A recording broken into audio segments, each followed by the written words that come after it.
One piece chapter 1147 आ चुका है, जिसको पढ़ने के बाद भाई ब्रुक की ब्रेवरी और उसकी लॉयल्टी को यार 21 तोपों की सलामी देनी पड़ेगी, जो कि क्लियरली ये शो करता है कि चाहे कोई भी स्ट्रॉ हैट्स मौत के आगे क्यों ना खड़े हो, पर फिर भी वो लोग लूफी के ऊपर अपना ट्रस्ट भाई कभी नहीं खोएंगे। जिसके साथ भाई चैप्टर के अंदर कुछ ऐसा हुआ जहाँ पे हमें ऐसा लग रहा है कि ब्रुक भाई गुनको के बारे में कुछ ऐसा जानता है जिसने भाई मुझे ये सोचने मजबूर कर दिया कि कहीं गुनको ब्रुक की लवर तो नहीं थी। क्या बात करता है यार। अब वेल चैप्टर में तो काफी ज्यादा मजा आने वाला है, जिसकी गारंटी भाई स्कूपर का मान लेगा, क्योंकि गॉड्स नाइट ने उसके बेटे कॉलन को किडनैप करके अपनी भाई मौत को बुलावा जो दिया है। सो चैप्टर को स्टार्ट करते हैं, बट उससे पहले अगर तुम लोग चैनल पे नए हो और वीडियोस पसंद आ रही है और अगर तुम्हें बर्जर का एक्सप्लेनेशन देखना है तो भाई सब्सक्राइब का बटन दबा दो यार, लिटरली फ्री है यार। पर फिर भी यार 70% लोगों ने अभी तक सब्सक्राइब नहीं किया, कर दो यार, हम 35,000 सब्सक्राइबर के काफी ज्यादा क्लोज हैं। सो चैप्टर का टाइटल है the things we fear. So chapter को स्टार्ट करते हैं कवर पे से, जहाँ पे यामाटो ने भाई वुजुस के बेस को लिटरली तबाह कर दिया और यहाँ पे आता है राइजो जो कि यामाटो से मिलता है और उसको खाना ऑफर करता है, क्योंकि भाई इसने काफी बढ़िया काम करा है। यामाटो यहाँ पे ओनिगिरी को एंजॉय कर रही है और वहीं पे हम टामा को भी देखते हैं जो कि भाई राइजो से गले मिल रही होती है। सो चैप्टर की शुरुआत होती है एक फ्लैशबैक से, जब सॉल ने सारे गॉड्स नाइट के मेंबर्स को देख लिया था और वो नोटिस करता है कि मैं तो इन लोगों को जानता हूँ, जहाँ पे उसने भाई पहले भी गॉड्स नाइट के मेंबर्स को देखा हुआ है। जिस चीज को लेके सॉल रॉबिन को इन्फॉर्म करता है कि ये गॉड्स नाइट के मेंबर्स है और इनसे फाइट करना लिटरली इम्पॉसिबल है, क्योंकि ये लोग इमॉर्टल हैं। अब वेल इमॉर्टल या फिर इनविंसिबल कुछ भी कह लो, सॉल के कहने का यहाँ पे मतलब ये है कि ये लोग भाई रीजनरेट कर सकते हैं, जिसके बारे में शायद भाई सॉल पहले से जानता है। सो इसी चीज की वजह से हमने लास्ट चैप्टर के अंदर देखा था कि जब सोमर सॉल को पेल रहा था, इसके बावजूद भाई रॉबिन रो तो रही थी लेकिन वो बाहर नहीं आ रही थी, क्योंकि सॉल ने उसको कहा था कि हम लोग इन लोगों से फाइट नहीं कर सकते, तुम लोग भाई छुपे रहो और जैसे तुम्हें मौका मिले बच्चों को सेव करने का ट्राई करना। जिसके बाद सीन चलता है गुनको की तरफ, जिसको सोमर्स भी नोटिस करता है और वो देखता कि गुनको ने 4 स्ट्रॉ हैट्स के मेंबर्स को ट्रैप कर लिया है, जहाँ पे जिम्बे, नामी, ब्रुक और उसॉप चारों को ही गुनको ने अपने बैंडेज को यूज करके बांध रखा है। जिसको देख के सोमर्स भी कहता है क्या तो इन लोगों को भी अपने साथ ले जाने का सोच रही है, बट भाई तभी यहाँ पे बीच में किलिंगम की आवाज आती है और वो कहता है अरे तुम लोग पागल हो क्या, स्ट्रॉ हैट्स लूफी से भाई पंगा मत लो,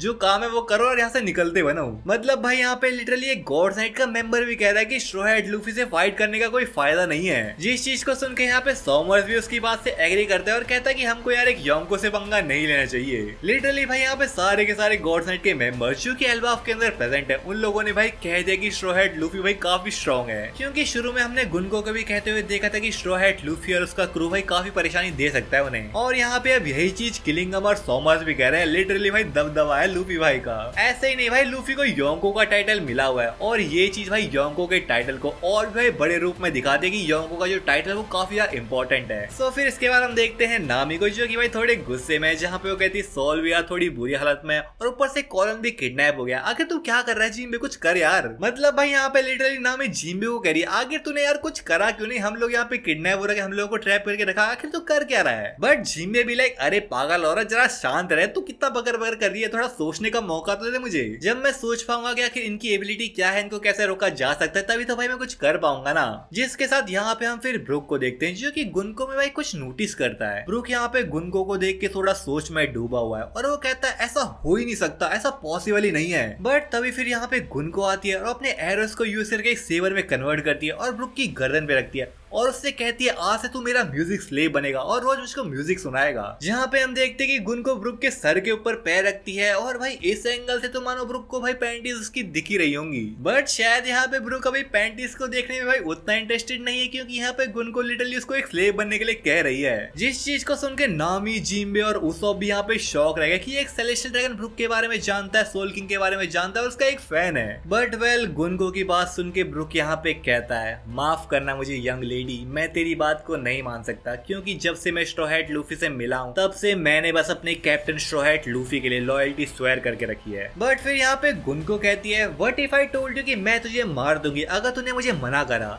जिसको सुन के ब्रुक कहता है तो मैं खुशी खुशी मर जाऊंगा लेकिन मैं अपनी लॉयल्टी को नहीं तोड़ूंगा। जिस चीज को सुन के ब्रुक के लिए जो रिस्पेक्ट है यार और भी बढ़ गई है, लेकिन गुनको को ये चीज भाई पसंद नहीं आई। वो तो यहाँ पे ब्रुक को लात मारती है और दूर भेज देती है और उसके पास जाती है, फिर उसको और लात मारने लगती है यहाँ पे। बट फिर लिटरली यहाँ पे हम एक ऐसी चीज देखते हैं जहाँ पे गुनको अपनी चेस्ट अपने हर्ट के ऊपर हाथ रखती है, मानो भाई इसको इमोशनल डैमेज फील हुआ है ब्रुक की बातों को सुन के। यार गुनको का ये जो रिएक्शन था, आखिर इसके पीछे भाई रीजन क्या है? क्या यहाँ पे ब्रुक ने उसको मना कर दिया, इसकी वजह से यहाँ पे गुनको ऐसे रिएक्ट कर रही है, या फिर भाई इस चीज के पीछे कुछ बड़ा ही रीजन छुपा हुआ है, क्योंकि गुनको को देख के ब्रुक भी कह रहा था कि भाई ये पॉसिबल नहीं हो सकता। तो आखिर भाई ब्रुक किस चीज की बात कर रहा था यहाँ पे? आखिर कौन है गुनको? क्या ब्रुक गुनको को पहले से जानता है? क्योंकि देखो भाई लास्ट चैप्टर के अंदर हमने जान लिया था कि भाई ब्रुक गॉड्स नाइट के बारे में पहले से जानता है, जिसका मतलब ये है कि ब्रुक के मरने से पहले यानी कि सालों पहले जब भाई ब्रुक किसी एक सर्टेन किंगडम के लिए किसी भाई सोल्जर का काम किया करता था, उस टाइम पे मे बी ब्रुक ने भाई गॉड्स नाइट के बारे में जाना होगा, क्योंकि ये जो सर्टेन किंगडम है मे बी भाई वो उस टाइम पे रेवरी में गया हो, और मे बी शायद उसी टाइम ब्रुक ने भी भाई रेवरी के अंदर पार्टिसिपेट किया हो, जहाँ पे मे बी ब्रुक का सामना हुआ है गुनको से, और उसी टाइम से भाई यहाँ पे ब्रुक गुनको को पहचानता है। या फिर इसके पीछे एक रीजन ये हो सकता है कि भाई जो गुनको है पास्ट के टाइम पे ब्रुक की लवर रही हो, जिसको शायद गॉड्स नाइट ने किडनैप कर लिया होगा, या फिर ऐसा कुछ सीन हो सकता है जहाँ पे भाई वो गॉड्स नाइट के हाथ में लग गई होगी। और क्योंकि यहाँ पे गुनको ने बैंडेज पहने हुए तो काइंड ऑफ उसको रिकॉग्नाइज करना थोड़ा ब्रुक के लिए मुश्किल हो रहा होगा, लेकिन मे बी जब ब्रुक ने उसको थोड़ा नजदीक से देखा और थोड़ा टाइम लिया तो मे बी उसको पहचान गया हो। और मे बी यहाँ पे जो गुनको का रिएक्शन था भाई ब्रुक को मार के, मे बी भाई वो अपनी याददाश्त खो बैठी हो, और यहाँ पे जैसे उसने ब्रुक को मारा उसके भाई हर्ट में थोड़ा पेन फील हुआ हो, क्योंकि अपने लव्ड वन को मार रही थी। हाँ वेल ऑब्वियसली एक फालतू की थ्योरी है, बट एक काफी इंटरेस्टिंग चीज थी यार ये। सो वेल अब सीन वापस से सोमर्स की तरफ चलता है, जहाँ पे वो ब्रॉडकास्ट को स्टार्ट कर देता है, जहाँ पे वो अनाउंस करता है पूरे एल्बाफ के अंदर, जहाँ पे वो कहता है मेरा नाम डैगर है, मैं होली लैंड से बिलोंग करता हूँ और एक गॉड्स नाइट का मेंबर हूँ। अब आई डोंट नो यहाँ पे उसने अपने आप को डैगर कह के इंट्रोड्यूस क्यों किया है, बट वेल जो भी है। सो यहाँ पे वो कहता है कि हम लोगों ने 10 बच्चों को किडनैप कर लिया, और उसके साथ यहाँ पे सॉल भी हमारे कब्जे में, और जो गेम है वो चालू हो चुका है, बट क्योंकि एल्बाफ में कोई वीडियो वाला ट्रांसपोंडर स्नेल नहीं है तो यहाँ पे वो बच्चों की शक्ल को नहीं दिखा सकते। इस वजह से यहाँ पे जो किलिंगहम है वो आंजे से कहते हैं कि सारे जो बच्चों के नाम है उसको अनाउंस कर, ताकि सब लोगों को प्रूफ मिल जाए कि सारे बच्चे उनके कब्जे में हैं और वो लोग उनकी बात मान लें। एंड वेल क्योंकि अभी एल्बाफ के अंदर कोई किंग नहीं है तो यहाँ पे सोमर्स मेंशन करता है एल्बाफ के सबसे इंपॉर्टेंट पर्सन को, जो कि है जारुल, जहाँ पे वो जारुल को क्लियरली कह देता है कि तुम लोगों को हमारी बात माननी पड़ेगी, और अब से सारे जो जायंट्स है वो गवर्नमेंट के स्लेव है और उनके लिए एक सोल्जर की तरह काम करेंगे। जहाँ पे अब सीन चलता है उन्हीं 10 बच्चों की तरफ, जो कि भाई किडनैप हो चुके हैं और अपनी नींद से जाग चुके हैं, जो कि देखते भाई हम लोग आखिर है कहाँ पे, और वो काफी कंफ्यूज लग रहे होते हैं, जिसकी वजह से यहाँ पे काफी सारे बच्चे रोने लग जाते हैं कि आखिर हम लोग कहाँ पे, हम लोगों को अपने घर जाना है, अपने पेरेंट्स से मिलना है। बट कॉलन भी लाइक अरे यार चुप करो, रो क्यों रहे हो तुम लोगों के साथ मैं हूँ यार, मैं एक वॉरियर हूँ, तुम लोग टेंशन मत लो। बट वेल तभी यहाँ पे हम देखते हैं कि सारे बच्चों के आगे सडनली एक ड्रैगन और एक घोस्ट मॉन्स्टर आता है, जिसको देख के सारे बच्चे डर जाते हैं और भाई यहाँ पे रोने लग जाते हैं, और वो कहते हैं कॉलन यार हमको बचा, लेकिन हम देखते हैं कॉलन को जो कि भाई खुद डर के हमारे यहाँ पे रो रहा होता है। सो यहाँ पे सोमर्स की अनाउंसमेंट के बाद यहाँ पे हम पूरे एल्बाफ का सीन देखते हैं, जहाँ पे भाई सारे के सारे जायंट्स इसको सुन रहे थे। यहाँ पे भाई काफी सारे मॉन्स्टर अभी भाई जायंट्स के ऊपर अटैक कर रहे हैं, पूरे भाई मॉन्स्टर्स को देखते हैं यहाँ पे ड्रीम वाले मॉन्स्टर्स जो है। जिसके बाद यहाँ पे सीन चलता है जायंट वॉरियर पायरेट्स की तरफ, जहाँ पे हम देखते हैं डोरियर ब्रॉगी को, जो कि कहते हैं भाई शिप को घुमाओ, हमको जाना है, बच्चों को बचाना है, लेकिन भाई शिप भाई घूमने के लायक नहीं है, क्योंकि भाई शिप में काफी बड़ा होल हो चुका है, शिप भाई काफी डैमेज हो चुका है। जहाँ पे लास्ट चैप्टर के अंदर तो हमने देखा था कि भाई डोरियर ब्रॉगी भाई मॉन्स्टर्स को काट रहे हैं, लिटरली भाई उनकी गर्दन तक उड़ा रहे हैं, लेकिन भाई इस चैप्टर के अंदर तो कुछ अलग ही सीन चल रहा है। सो यहाँ पे हम देखते हैं डोरियर ब्रॉगी को, जो कि बात करने की आखिर हम लोग भाई कैसे मिस्टिकल मॉन्स्टर्स को फेस करें, जहाँ पे एक जायंट कहता है ये सारे मॉन्स्टर तो भाई वुमेन की तरह लग रहे हैं, जिसकी बात सुन के एक जायंट कहता है अरे ये वाला मॉन्स्टर तो मेरी बीवी की तरह लग रहा है यार, बट दूसरा जायंट कहता अबे पागल हो गया, बकवास मत कर। बट फिर सडनली यहाँ पे तीसरा जायंट कहता अरे ये नीचे वाला तो भाई मेरी बीवी की तरह लग रहा है, जिसको सुन के डोरी कहता अरे रुको रुको रुको, ये जो मॉन्स्टर थे वो बच्चों के ड्रीम से आए ना, जिनसे वो डरते हैं। जहाँ पे फिर डोरी कहता तेरी जो वाइफ है वो बेंटो की मदर है ना, बेंटो भाई एक जायंट के बच्चे का नाम है जो कि अभी किडनैप हो रखा है करेंटली। तो यहाँ पे डोरी कहता अगर बेंटो अपनी मम्मी से डरता होगा तो यहाँ पे हमें उसी का रूप देखने को मिल रहा है, यानी कि ये तेरी बीवी है भाई। जहाँ पे हम देखते हैं कि सारी की सारी मॉन्स्टर्स वाली मम्मियां जिससे भाई सारे बच्चे डरते हैं, वो भाई जायंट की शिप पे भाई हल्ला बोल रही हैं, जहाँ पे भाई जायंट्स की शिप के ऊपर कूद रही है, भाई नीचे से अटैक करे, काफी बुरा हाल कर रखा है भाई जायंट्स का। जिस चीज को देख के यहाँ पे सारे के सारे जायंट्स की भाई लिटरली गाफ पड़ रखी है। उनका यहाँ पे जो रिएक्शन था अपनी ही भाई बीवी को देख के, जो कि मॉन्स्टर वाले फॉर्म में है भाई। यहाँ पे हम देखते हैं कि सारे के सारे जायंट्स भाई अपनी बीवियों से माफी मांग रहे हैं, जहाँ पे कहते हैं सॉरी यार मैं अब से नहीं पीऊंगा, मुझे माफ कर दो डार्लिंग। एक जायंट यहाँ पे अपनी बीवी से माफी मांगते हुए कह रहा था कि मैं रोज अब से यार कचरा बाहर फेंक के आऊंगा, और एक तो कहता है सॉरी यार मैंने वो हनी केक खा लिया था जो कि गेस्ट के लिए रखा था, मुझे माफ कर दो माफ कर दो। यहाँ पे भाई जायंट्स का उनकी बीवियों ने काफी बुरा हाल कर रखा है, और और इन्हीं चीजों से भाई जायंट्स काफी यार डरते हैं भाई, लिटरली सब लोग अपनी बीवी से डरते हैं यार। और इसी चीज के रिलेटेड यहाँ पे चैप्टर का टाइटल रखा गया है, जहाँ पे भाई हम देखते हैं कि सारे के सारे जो जायंट्स वो काफी बुरी हालत में, और जो सवाल शिप है भाई वो नीचे क्रैश कर जाती है। एंड वेल फिर यहाँ पे सीन चलता है आंजे की तरफ, जो कि भाई सारे जो 10 बच्चे हैं जो कि किडनैप हो रखे हैं उनके नाम भाई एक एक करके अनाउंस करती है। जहाँ पे हम जानते हैं कि पहली बच्ची का नाम है याला, जो कि भाई रो रही होती है, और भाई ये जो लड़की है वो जारुल की ग्रेट ग्रेट ग्रैंड डॉटर है यार। जहाँ पे सेकंड का नाम है स्काल्डी और थर्ड का नाम है ओलग, और वो लोग यहाँ पे बात कर रहे थे कि आखिर हम क्या कर सकते हैं, कहीं ये कोई सपना तो नहीं है, काश भाई ये सपना ही हो। और जो ओलग है वो ओइमो का भाई ग्रैंडसन है। जिसके बाद फोर्थ का नाम है कारिन, पांचवें बच्चे का नाम है मैग, छठे का नाम है रोंजा,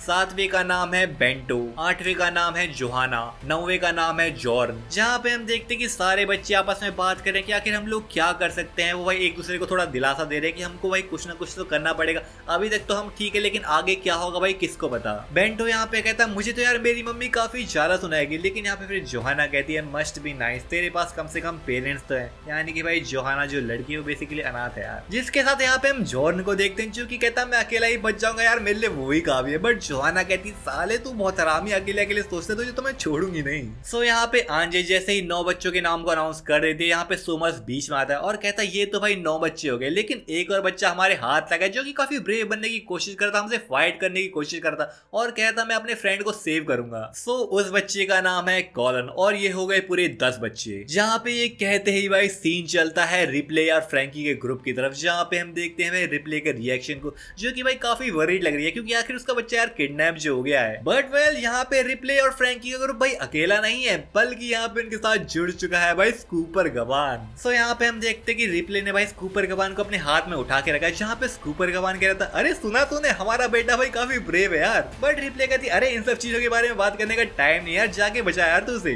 सो वेल यहाँ पे सोमर्स भाई फाइनली एक ऐसी चीज कहता है जिसको भाई सुन के सारे जायंट्स को उनकी बातों को मानना ही पड़ेगा। सोमर्स यहाँ पे क्लियरली सारे जायंट्स को ऑर्डर करता है कि एल्बाफ का जो स्कूल है उसकी जो लाइब्रेरी है उसको डिस्ट्रॉय कर दो और हमारे लिए स्लेव बन जाओ, नहीं तो मैं एक एक करके भाई बच्चों को मारता रहूंगा। और इस चीज का फैसला करने का डिसीजन उसने भाई जारुल के ऊपर छोड़ दिया क्योंकि एल्बाफ के अंदर कोई किंग नहीं है। और यहाँ पे सोमर्स भाई ये कहते ही कॉल को एंड कर देता है, यानी कि भाई क्लियरली अब जायंट्स के पास कोई चॉइस बची नहीं है सरेंडर करने के अलावा। लेकिन यहाँ पे क्योंकि भाई स्ट्रॉ हेड का क्रू है, गवान है भाई यहाँ पे, तो भाई यहाँ पे ऐसा कैसे हो सकता है कि गवान अपने बेटे को कुछ होने दे। तो यहाँ पे गवान भाई निकल पड़ता है गॉड्स नाइट से फाइट करने के लिए। और तभी भाई यहाँ पे हम देखते कि रॉबिन सॉल की भाई दाढ़ी से वहां से हाइडिंग से बाहर आती है, जिसको यहाँ पे चॉपर रोकने की कोशिश तो करता है, लेकिन यहाँ पे रॉबिन भाई काफी गुस्से में है, वो तो भाई लोगों को पेल के ही रहेगी। जहाँ पे हमें चैप्टर के एंड में रॉबिन और स्कूपर गवान का एक साथ पैनल देखने को मिलता है, जहाँ पे वो कहते हैं कि हम लोग ऐसा कुछ भी नहीं होने देंगे और गॉड्स नाइट के मेंबर्स को रोक के रहेंगे। वेल ट्विटर के अंदर मैं काफी टाइम से भाई देख रहा था कि लोग रॉबिन को काफी क्रिटिसाइज कर रहे हैं, लेकिन भाई अब करके दिखाओ, यहाँ पे रॉबिन भाई अकेले चल पड़ी है फाइट करने के लिए। हाँ वो अकेले तो नहीं भाई, स्कूपर गवान भी उसका साथ देगा, लेकिन यहाँ पे आई थिंक सोमर से तो भाई अकेले फाइट करने जा रही है रॉबिन। और वहीं पे जो गवान है वो भाई जाएगा गुनको के पास, क्योंकि आखिर उसके ही एरोज ने भाई किडनैप करके रखा है ना उन लोगों को। बट शायद ऐसा भी हो सकता है कि ये दोनों भाई साथ में आ जाए और दोनों भाई मिलके एक एक करके गॉड्स नाइट का सामना करें। मीनवाइल यहाँ पे लूफी के ग्रुप का तो भाई कोई अता पता ही नहीं है, पर भाई यहाँ पे जैसे ही वो लोग आएंगे, खासकर लूफी, जोरो, यहाँ पे सांजी और उनके साथ भाई लोकी, वो लोग तो भाई आते ही गॉड्स नाइट का सफाया कर देंगे ऐसा लग रहा है। इसीलिए भाई यहाँ पे उन लोगों को अभी तक लाया नहीं गया है। बट फिर भी भाई अभी भी गॉड्स नाइट को हराना काफी मुश्किल होगा, क्योंकि भाई सारे के सारे गॉड्स नाइट के मेंबर्स के पास रीजनरेशन वाली पावर जो है, तो जब तक भाई इन लोगों को गॉड्स नाइट की कोई वीकनेस नहीं मिल जाती, उन लोगों को भाई रोकना काफी मुश्किल होगा। लेकिन क्योंकि यहाँ पे स्कूपर गवान आ रहा है, तो शायद भाई वो कुछ जानता हो इस चीज के बारे में। बट वेल आज का चैप्टर यहीं पे एंड होता है और भाई नेक्स्ट वीक ब्रेक होने वाला है, तो जाके भाई इन वीडियोस को चेकआउट कर सकते हो। और भाई हाँ, वीडियो को लाइक करना, कमेंट कर दो यार, कमेंट नहीं कर यार तुम लोग। और अगर तुम लोगों को वीडियो पसंद आए, चैनल को सब्सक्राइब भी कर सकते हो यार।